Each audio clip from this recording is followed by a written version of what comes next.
Please. நேற்று நானும் எங்கள் அம்மாவும் கடைக்கு போயிருந்தேன் ப்ளீஸ். அங்கே வந்து 350 ரூபாய்க்கு பொருள் வாங்கணும். 5% ஜிஎஸ்டி சொன்னாங்க. 5% எப்படி கால்குலேட் பண்ணாங்க? அப்படியா? 5% ஜிஎஸ்டினா எவ்வளோன்னு சொல்லிக்கிட்டியா? பர்சன்டேஜ் சம் தான் சரியா? ஜிஎஸ்டி அப்படிங்கிறது பர்சன்டேஜ் சம் தான் வரும்.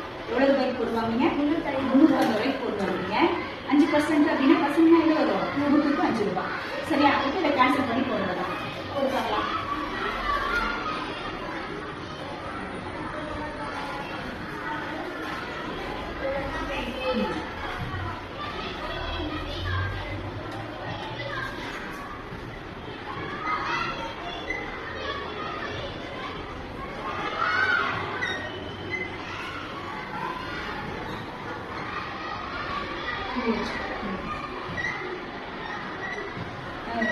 ரெண்டு நாள் தானே இங்க 10க்கு